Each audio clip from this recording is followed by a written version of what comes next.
Hey, good evening, everybody. Sorry I haven't been online for a while here, but a lot of stuff going on, health issues, etc. But we're back on with the podcast tonight. Kind of trying to change it up a little bit, add some different topics in there. Yes, I do have a different background, learning a little bit more and a little bit more every time I use this platform. I'm still trying to get another platform used. It's a little bit easier and gives a lot more options. Gives the options to add another camera in, so it's not as distorted as this one. We got multiple different things going on tonight via podcast. I'm going to do a lot of local things here in South Dakota that's going on. So going to be all over the map a little bit here. Got it semi organized, but like I said, going to switch it up quite a bit. Not so much politics. Leave it a little more light stuff tonight. But I'm going to go ahead and get started here. Get my topic deal up real quick here. So, a lot of people in Sioux Falls dislike traveling, especially when it comes to the rush hours through Sioux Falls. And especially when there's a lot of construction going on in town, especially on the interstate or heavily traveled areas, it can cause a lot of accidents. It can be dead stop traffic, etc. So it is really hard to navigate those. I'm just going to kind of give for an example of my son's transport. He goes from the far, pretty much edge of the Sioux Falls area on the east side to the pretty much very southeast side of town during rush hour, so around 5 p.m. There are multiple different ways to go. The biggest problem is running into um, the different construction sites that are in his area and the heavy traffic. So I'm going to try to merge into the picture the route that he goes and kind of show you different areas that you can navigate. Hopefully, the camera deal will allow this map deal to come in. If not, I will pull this deal back again and we'll do this another time. But we're going to try and pull it in here. So just give me a moment while I go ahead and add in some things here. So just give me a minute. Here we go. And let's see here. Come on. My computer doesn't always want to work. So let's see if we can expand this real quick here. So it's a little bit more visual on my end. And I might have to navigate it a little differently on this because it doesn't let me expand very well. So let's go here right about there. That should be okay. So I can't really zoom it out in here very well, but I'm going to kind of give you the gist of it. It does look a bit better into the map screen, but it doesn't do it very well on the other one. So I might try to zoom in a little bit here so that we can get a better view. So, all right. So here's kind of his deal. Like I said, this is pretty much the far west side, in the central west, I should say, and he's navigating over here to the red dot there. That's kind of where he lives. There are multiple ways to go through this, but pretty much every path that he would take gets blocked up by construction or by just heavily flowed traffic. Because the Sioux Falls is bordered, we got I-90 running across the top here. And then you have a bypass of 229 that basically leads kind of through the eastern border, kind of. The Sioux Falls seaboard does go, I want to say, 5, 6 miles, whatever, to the east further. Kind of, I don't know if you can see my mouse on the screen, but it's over to the one side here where the red dot, you kind of just go straight south of that, or north, sorry, of that, and that's where that shows up there. But like I said, there's not really that much options to make it. I'm trying to zoom in a little bit so that we can see it a little bit better. Like I said, on his side, there's not too much options of what he can do. From here, he could take the interstate, which is this line here, back to 12th Street and across like that. But in doing that, this traffic flow right here is backed up just massive. And the further you go to the east, and just blocks up even worse if you stay on that road. And then you kind of got to backtrack to come down to the red dot. So that kind of leaves that limited out from there. Where this other lighter blue line is here, the problem with this is this doesn't go clear through over to where he lives. And if you do come in this light blue and stay straight on this road, that's 41st Street. And that road is pretty much dead stop the whole way, especially during the rush hours. Um, and in this here, I'm going to try to move the map again. You can kind of see where it wants him to backtrack onto the interstate here of 229 and partially come around. But the problem with that is right here where the little V is in there, that's where a lot of the construction is right now. So it's more issue that I would end up doing if I was him driving. Let's see if it'll let me highlight the other. There we go. Just a minute here. I got to go out of there. This would be the better path that you could take. So get off of the Louise Avenue exit and then pop up to, is it, yeah, 57th Street. No, that goes to 69th Street for some reason. But anyway, yeah, that's what I would do is go up there and go across because 57th Street, especially at Western Avenue in here, that one gets back up massively. Yes, you are going a little bit further north, or sorry, but the traffic is so much better because it's 4-lane, 40 mile an hour all the way across, and then he just kind of has to backtrack to his house. That is the most proficient in my way. Sorry, I had to get a little drink there. Mouth's already getting dry for tonight. But anyway, yeah, that would be the best route that I would do. And that's just one of the examples of how it gets so congested and it's hard to navigate through the different areas because Sioux Falls is just expanding like crazy throughout the whole city. And like I said, you can kind of see how I-29 comes along that path right there. 90 goes over to 229 and 229 splits it up. That's why it's called a bypass there. And I-90 and I-29 get a lot of extra traffic because of how far I-90 and 29 move. 29 goes pretty much from Sioux Falls all the way up to Canada. Beyond that, don't know how far it goes. And I-29 pretty much kicks you down towards Texas down there. And 90 goes up to Boston and all the way out to Washington. So yeah, that one's full country to country, if you know what I mean, edge to edge of the country. So yeah. All righty. We're going to go on to a different topic here. When we had the local traffic area, I'll try to do some more in some other podcasts. Hoping someday soon here I can get somebody to interview and then they can kind of give their point of views on driving in Sioux Falls. This next one we're going to kind of have to go into is the top 10 worst cities to drive in. And boy, I tell you, I 100% agree with every one of them. Not that I've driven everyone, but I've seen enough of it to know and driven in some of them. They're just crazy. California being the worst that I've driven in. Chicago, riding wise, I've been in that. I wouldn't recommend that for anything. It's 8 lanes of traffic, bumper to bumper, etc., and just scary to be a passenger for sure. I wouldn't really want to drive in it at all. So we're going to go ahead and merge the screens in here together, and hopefully it'll be one that we can see and share good.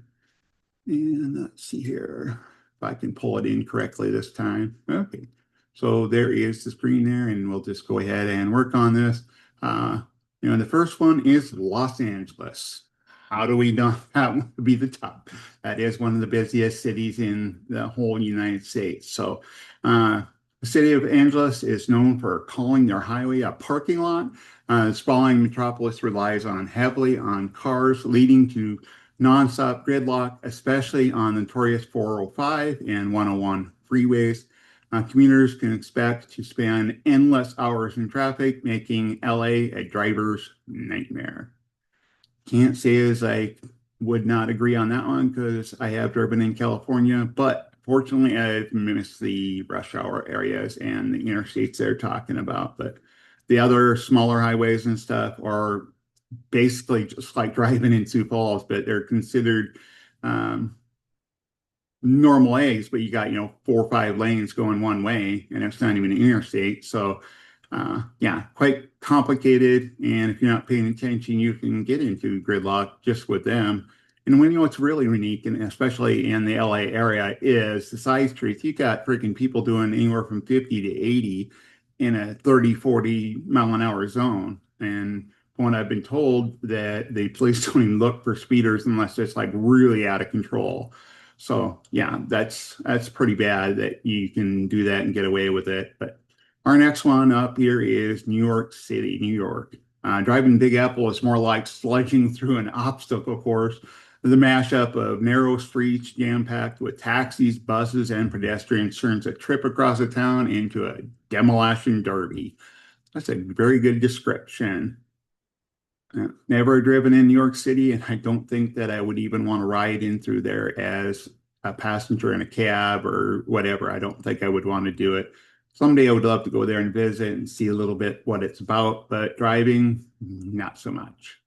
Okay, here. Next one that we got is San Francisco. That's number 3. Fresco is a fiasco when you get behind the wheel. The steep hills alone are enough to drive you up the wall, but add in a few hundred one-way streets and frequent road construction, and you're lost in a crazy town. Seen pictures, seen videos, etc. But like again, unfortunately, I've never driven there and probably per description don't want to. Next one on the list is Atlanta, Georgia. A town notorious for its traffic jams, especially during rush hour. The city's rapid growth has outrun its highways, which causes more bumper-to-bumper action and a hoedown on a Friday night. This guy's got some good wordings going on with stuff. Houston, Texas. We have a problem, and it's not in space. The city's noted mess of highways, constant construction puts a hitch in every driver's giddy up. See, that's what I don't understand. It's a warmer area. They're not dealing with the beating up of the winter, but I wonder if it's similar to here where the heat gets so bad it, buckles the roads, etc. So I wonder if that impacts the construction and stuff down there. And California, too, the warmer states. One thing you don't really hear too much about construction is over in Florida. That's something that I would like to look into. I think I'll take and see if I can find some articles or something about that and bring that information back to you. Okay, now we're into on the next ones here, and that is Washington, D.C., our capital. Roads in the capital get very political. That's a unique one. There's plenty of spinning with the city's nuisance roundabouts and traffic flow filibusters with traffic lights and at every intersection. I don't know where these guys get all their wording, but it fits it. Next one is Boston, Massachusetts. Beartown's windy streets and routine road closures harbor an ocean of road rage. The city's historic landmarks distract pedestrians and drivers, causing a frenzy of fender benders. Get that around here in Sioux Falls, too, this area. Miami, Florida. The biggest trick to smooth sailing the Magic City is to avoid driving on bridges. That's easier said than done in a place surrounded by beaches and swamps. Interesting choice of words. Chicago. The Windy City is notorious for its harsh winters weather, which we can account to. That makes the driving conditions brutal. Luckily, the snow melts for the summer, but before it does, it leaves a pothole behind, reminding you of how awful it is to drive there. Like I said, only been in there as a passenger once. Wouldn't even want to dream of what it would be like in the wintertime. Summer was bad enough. I can't remember what even month it was when I was down there. It's been way, way too long ago, over 20 some years ago. Scary. Anyway, next one we got is Seattle, Washington, and that is the last one. Emerald City is home to torrential downpours and hilly terrain. Bad visibility and slick roads are why Seattleites, wear the dents on their cars as a badge of honor. Driving city is everyone's cup of tea. If you're tired of the hassle of urban commuting, sell your car to a pedal with the instant offer, free pickup, and fast payment. Oh man, I love this read. That was a good one. If you guys come across some fun deals like that, feel free to share. And I'm happy to put them on here because they did a good job describing. But that is the top 10 worst cities to drive in, and a little bit descriptive of what was going on. And they do speak the truth, trust me. But back to more stuff in Sioux Falls here. Got a new restaurant in Sharapa Place downtown. It's got an inspired menu. I just off the Sioux Falls business page on Facebook. There you have a lot of different going-ons, happenings throughout the city. Um, Actually, if you just search Sioux Falls business on Facebook, it gives retail, real estate, food and drink deals, some in-depth search, videos, and quite a few more different happenings in the Sioux Falls area. And like you said, the new businesses, that's kind of what we're going over now within it. And let's see here. It's Ribbage Oak Kitchen and open today inside the Tropical Place office building. And yeah, there's some pretty good pictures on it. Looks like they have a pretty good open bar there and possibly some menus there, deals for the drinks.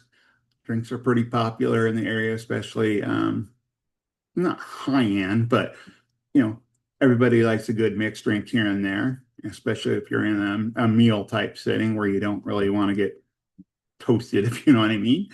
But yeah, it looks like a nice warm opening area. And here's some of their menu, even some small plates for, the people just want a quick meal, enough to kind of fill you up type thing before you go to an event. Because they are in the Shrapa building area down there. They're trying to build more of a convention center type area rather than like the arena. It's just to attract some higher end clients and stuff into Sioux Falls, bringing more business for the local areas. Here is a big, beautiful area that's down there too. The arch, this all lights up at night in this area, making it really cool, especially as people sitting on the deck get that good view of the river because the Sioux River goes in there. Um, you can go down this area to the falls, which is a pretty good attraction for this area. It's very beautiful, especially at night. During the day, when it's high flowing and stuff, yeah, it gets pretty wicked to watch in that area. And yeah, that's one thing I'm noticing here. And a lot of the restaurants down there, they're putting off a good view for the customers. We're getting a lot of different places to rent and stuff down there for people. Mostly it's semi high deal, but we have a high demand for jobs and stuff in this area. And they're downtown areas where we're needing a lot of them. So having the access to deals that are right there in the area where you work. The biggest problem I see with all this is parking. I wasn't aware of it until recently here. They did open up another parking ramp that's very close to this. Still, I just see the struggle with parking in that area, just getting down there from the streets that are very, very narrow. I think they didn't plan all this out streetwise before they built all these buildings, because to me, it's just something that I wouldn't want to go down to and see due to the hard conditions getting down there. Yes, I would love to see it expand and see Sioux Falls grow that way. I just wish the town I live in just south of there, T, that would expand with some more businesses coming there for restaurants and stuff out here, because there's just not much for options. The only thing I do see for T example is they're putting businesses in that are well liked, but it's off the interstate, which is a good 2.5 miles or so from T approximately. I don't know the exact mileage on it, but yeah, it's just kind of inconvenient to get in and out of them. And said just one said our there's Starbucks, there's Taco John's, there's Casey's, but that one's a truck stop, so it's not as user friendly. I don't know if that's the right word, but yeah, they're always busy and stuff. It's just a traffic field to try to get in and out of there. I just feel that it's just a nightmare. So I just trying to avoid it as much as I can to go in and out of there. But some people like it, and hopefully they come up with a little bit better way of dealing with the traffic flow in and out of there. Time will tell. Back here again.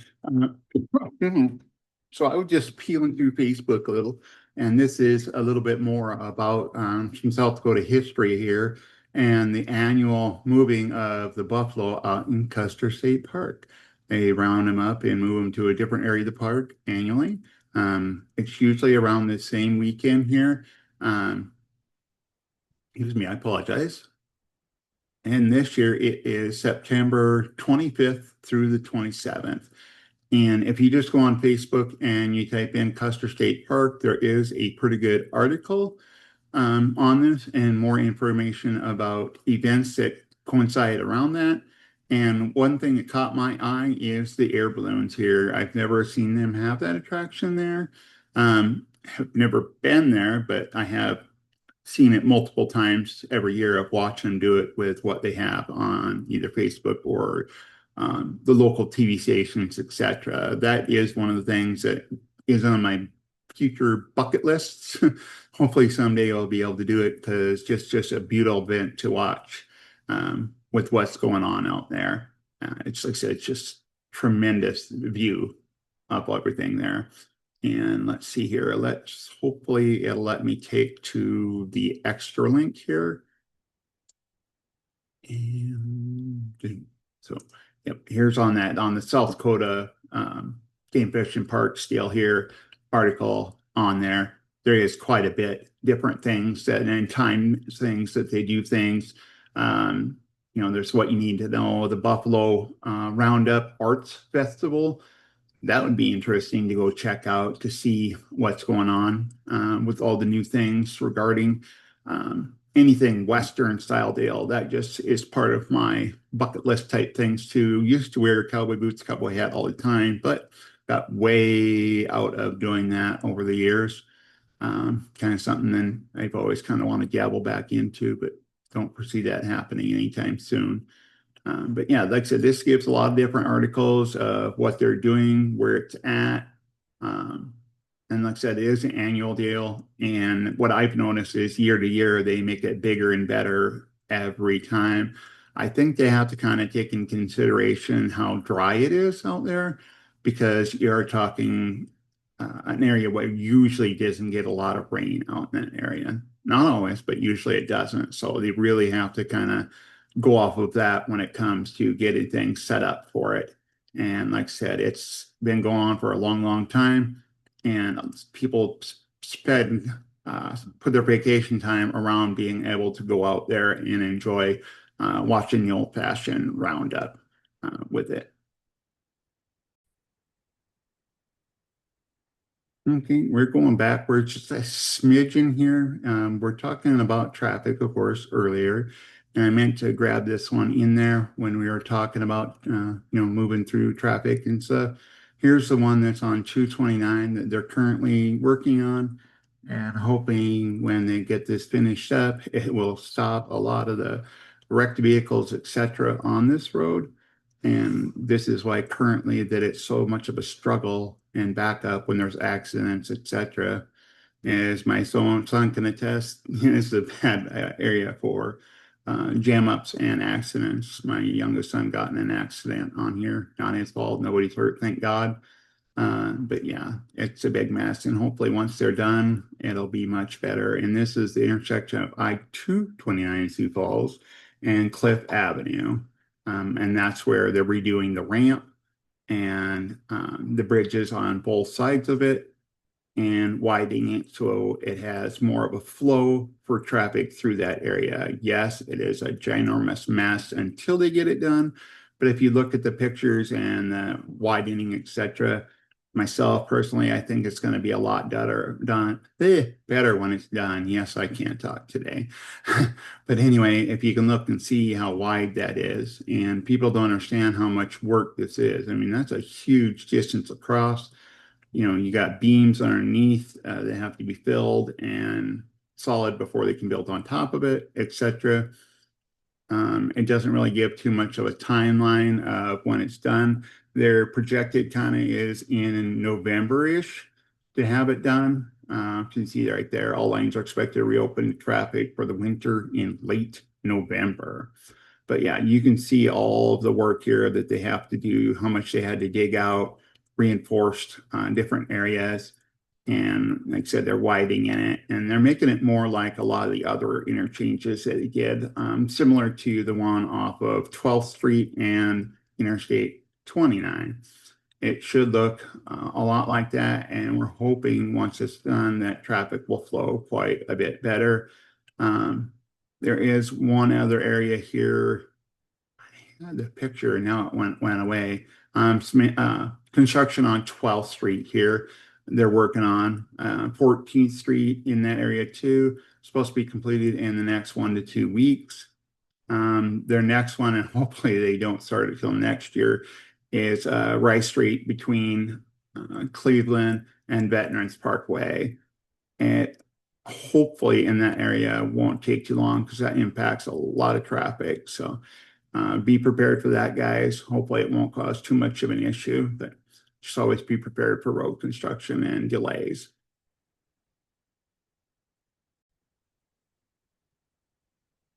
Here's back here to a little bit of what I was sharing a little bit else there about the downtown Sioux Falls area. Hopefully it's able for you to see it there. Um, I don't know why it keeps shrinking the screen. I'm still trying to figure all this out, but this is some of the view from downtown Sioux Falls. You got the high arch deals, the walk around over the Sioux River down there. A lot of people just come out for different events. This is actually one of the downtown Sioux Falls websites that has different events going on, eat and shop areas, attractions, plan your visit, because there's a lot of cool things to look at as the Sioux Falls down area grows and tries to be more relevant. I don't know if that's the right word to use, but yeah, there is a lot of changes just in the last 20 years that I've been in this specific area. Probably close to 30 years more, I guess I should say. But yeah, and like I said, you can see how it's lit up in the evenings from the overview. We get a lot of this, like here in the picture on the left side there. A lot of good food, a lot of music and different events down there. They have a lot of festivals, so a lot of draw down there. Like I said before, it's great that they do all this stuff. The only thing I can see though is the congestion with traffic and parking. I really wish they would address that. But either way, it's a great view. They just have so much going on with there. Go on to this website here. It's dtsf.com. And if you just Google things to do in Sioux Falls, that's what I did. Trying to find some different articles to go through, but this was one of the top ones that I know existed before. And it gets so much more of the events and stuff all in one area. And there's more things going on than this. This is just ones that are reported to the city to help boost the event. Because a lot of people go to this and rely on that. So go ahead and check it out when you have time. If you have any questions about it or anything, I'd be more than happy to go look deep into it to get you some more answers, how to get your information on it, etc. So just message me back. You have all my info here. I post this, like I said, on my YouTube page. I paste it on my Facebook. I'm working on getting it to Instagram and TikTok. Just got to figure out how to do it. But I'm learning each time that we go. Like I said, getting a little more interaction deals rather than just reading off scripts, going off stuff that I'm pretty good at talking at. So.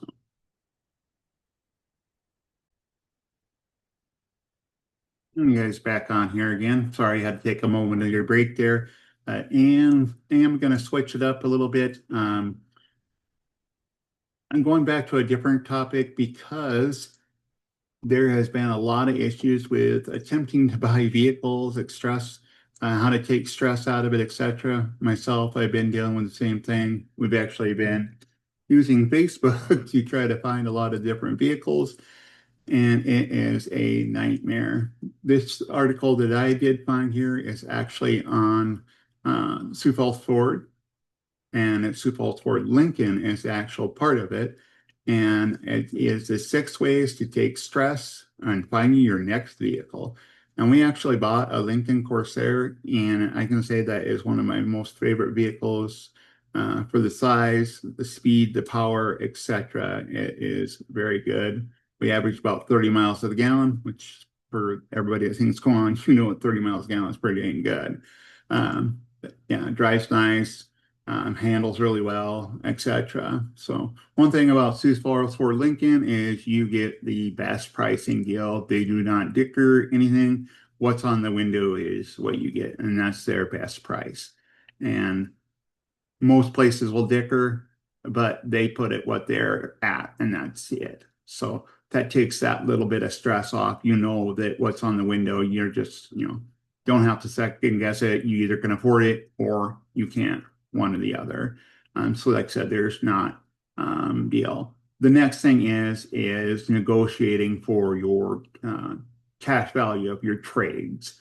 Your trading is worth a set amount of money to them.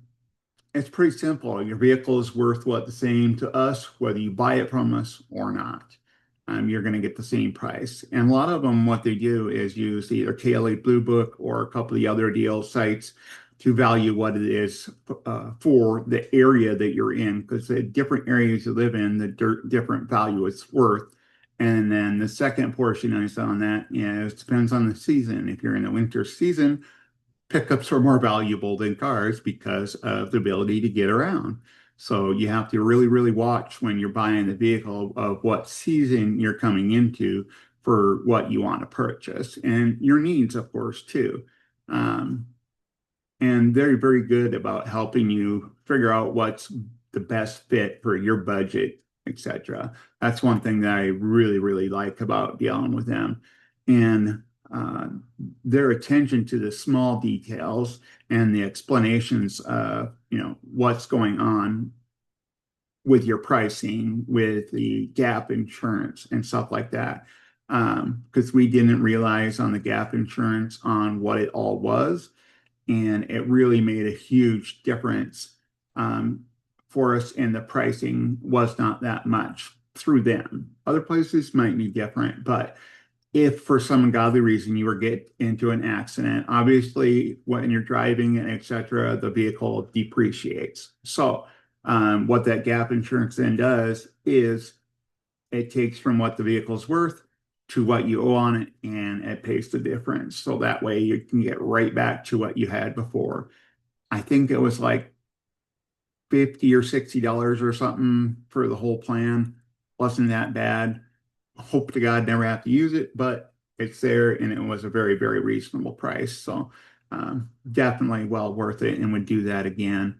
They can exploit in a lot more of that. And no, I'm not a salesman or anything for them. It's just one that I had to deal with, and I've seen this article about it. So the other thing too is they're very good about making sure that everything on a used vehicle anyway is all ready to go, cleaned up. Like ours, for example, we bought it. It was kind of used and didn't have very many miles on it, but it was like an off lease buy. And we leased it again, basically. But I think it only had like 20,000 miles on there or something like that. Not very many at all. But yeah, even though it was really, really clean before they handed it over to us, they went and cleaned it again, which I don't see why, but it's always there. And like I said, their overall vibe, again, A plus for me. And like I said, I don't have anything to do with them at all. And it's just my experience with going there. And like I said, nothing to do with them, not telling you to go there, etc. Just sharing my experience. And then one of the last things I'm going to kind of jump here, and I know I was a little bit all over the map on it, but our last thing is the key area football deal for South Dakota 11 AA matchups. And if I can find the thing, I'm going to go ahead and get that back in here where I can share it too. Let's see if it'll take it this time. Sorry, guys. Sometimes it doesn't want to do what you want it to do. Okay. So for this week here in September, Right now, they have the top ranked team of Pier, 3-1, and they are a very, very hard team to beat. They're always solid, great quarterbacks over the last 2 years here to take them to multiple different state titles. Um, yeah, they beat my team and where I live 2 times in the state championships, back to back. So they are very, very solid, and that is a good reason why they're at the top. Yankton is second. They won it this last year. We'll see if they can do back-to-backs. They are always solid team and come forward with a good, solid team, hard to beat. Next one up here is T, 3-1, same as the other ones. We'll see what we can do the next 4 games. We travel out of town here, so we did not look good this last game here we played. Hopefully, we'll come out strong with the next 3 or 4 games here, but our first homecoming loss that we've had in a long, long time. So it was sad to see, but hopefully it humbled us up some and that we will come back with a harder force. And like I said, yeah, here and in Watertown, they do not count them guys out. They are very, very good teams. The same thing with Spearfish. They come into us and they kicked our freaking butts all over the freaking map. So, and never take them out. We do have some other teams that, yes, they are not looking so good this year, but like I said, do not take them out. The only team that I wish that actually too that they would actually take out of the 11 AA is Douglas and Sturgis. They should be dropped down a level. They struggle every year to even semi compete in the 11 AA. I mean, they should be 11A in it, and possibly some of the other cities bump them up because they can just never compete with us at all. It's just sad to see them come in. Like Douglas currently is 0-4, Every Central's 0-4. Sturgis is actually doing very good this year. I didn't realize they're 3-1 this year, which is really good. Hopefully they'll come out and maybe make it deeper into the finals this year. That's the first time I've seen them 3-1. Let's see if it shows who they won against. Shows like it would click in the E. There we go. Yeah, Huron beat them 33-16. Sturgis beat Rapid City Stevens. Wow, 41-10. And then they beat Douglas 35-0. And Wowley Smokers, they beat Brookings, which is really 26-21. I hope that we get to see some good games with them. That is a very good starting to a season for them. They use the Scoopers are usually not up there, but that's kind of where we're at here as far as football this week here. Not really going to go too much further into them, just little bits and pieces and seeing who's up and who's down in this area. Not a huge sharing into the football space, but this year's a little bit different with it. So that's kind of why I wanted to share a little bit of that. But that is the end of the podcast for today. Thanks for everybody that's listening out there. Please share advice, anything that you would like to see, etc., so that we can get this going forward and put some entertainment out there that you want to see. Everybody have a good night.